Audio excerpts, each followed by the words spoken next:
There's nothing more interesting than a myth, especially when you can destroy it. And that's exactly what we're going to do today. We'll break down 5 Italian language myths and see why they describe wrong and ineffective ways to learn Italian.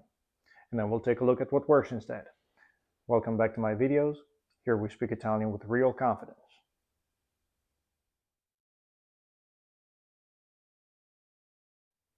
This legend has endured the test of time, and granted it's true to a degree, especially if we compare Italian to French, where gravity works in a whole different way. However, this is a grossly inaccurate statement. To say that Italian is pronounced as it's spelled, it's like saying we should take the Bible literally. Now, we could take the basic moral compass the Bible has to offer us, but I don't think we should expect that the stars will align in the sky anytime soon. Take one of the most common words in the Italian language, for example. The word is ciao. Now, if we were to pronounce it as we spell it, then we should say ciao. But we don't say that. We say ciao. We go straight from the affricate sound ch to the vowel sound a. And that's because the I is silent. And the only function of the I in this word is to give us a heads up and tell us, careful right there, because the C right before me is not pronounced as a hard C, k, but it's pronounced instead as a soft C, ch. The H is always silent and it covers the exact opposite function of the I, and it's there to tell us that whatever C or G sits right before it has to be pronounced as a hard consonant sound, k or g, rather than ch or j. When you see a GN in the spelling, as in the word gnocchi or agnello, the GN is always pronounced as a double consonant sound, and the same goes with GL, as in the words aglio or maglia. The consonant N before a dental T or a D, as in the words andare or Mantova, is produced in a totally different part of the mouth than the same N before a hard G or hard C, as in the words ancora or angusto, and it sounds slightly different. You can try it out. There's more to this, but you get the gist. Italian is pronounced as it's spelled in the same way as pizza. It was not invented in Italy. Next off, number 2.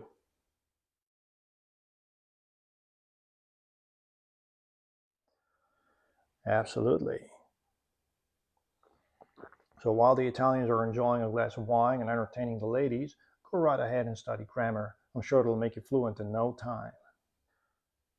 How about instead you put pen and paper away and start practicing every single exercise in the book out loud?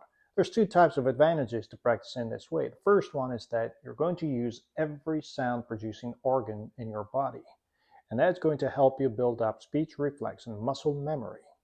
And you're going to pave the way to smoother, more confident, and effective communication skills.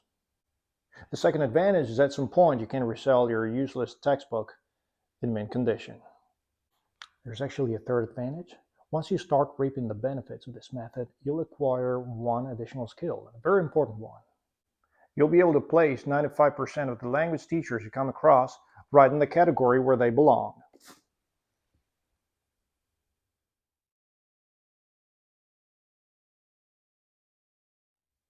Sure, and you can become a good tennis player only if you play against Novak Djokovic and never score a single point.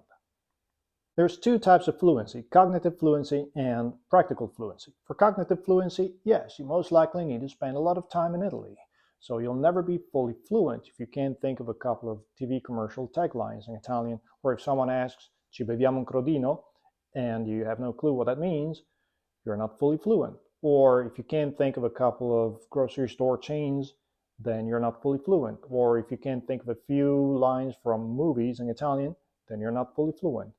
Practical fluency, on the other hand, is a whole different story. Practical fluency has nothing to do with living or spending extended periods of time in Italy.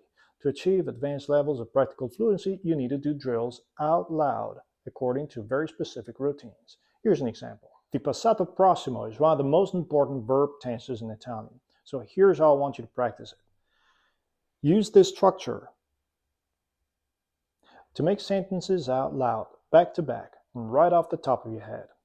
There's a time marker at the beginning, a verb conjugated in the passato prossimo and in the io person, and the rest of the sentence. I want you to practice by saying very simple sentences where you describe something that you did at some point in the past. And I want you to model them off the sentences I'm going to give you right now as examples. Ieri sera sono andato a cena con un mio amico. L'anno scorso ho passato l'estate in Grecia. 30 anni fa ho conosciuto il mio migliore amico. Stamattina ho preparato un buon caffè. Oggi pomeriggio ho contattato l'avvocato. Il mese scorso ho regalato delle rose a mia moglie. L'altro giorno ho mangiato la pizza. Here's how you do it. Use a stopwatch and say sentences back to back. Back to back means when you're done saying a sentence, you say the next sentence right away, leaving yourself little to no time to think about what to say next. That doesn't mean you have to rush through the sentences. I didn't rush through. In fact, that's where you're going to take your time. You make sure you remain fully composed and relaxed. Over here, over here, over here, and over here, and all over your upper body area. I want you to focus on linking the final sound of a word with the initial sound of the following word. Make sure you don't make pauses between the first word and the last word of each sentence. They're very brief sentences, so you can handle that. When the time's up, take a 1-minute break and then go again for 1 minute of your stopwatch. Now you do this consistently for 3 days in a row, twice a day. Take a 2-day break and then take it back for 2 more days.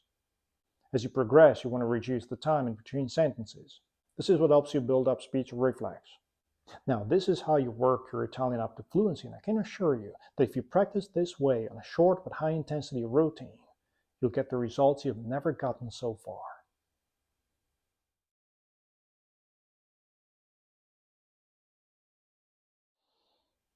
I agree, if you're trying to train your ears to slow Italian, you're good to go. But I'm afraid a bartender at a busy restaurant in Florence won't be that patient. If you want to understand regular Italian, watch the news and everything else in regular Italian. In other words, watch what Italians watch, not what Italian learning foreigners watch.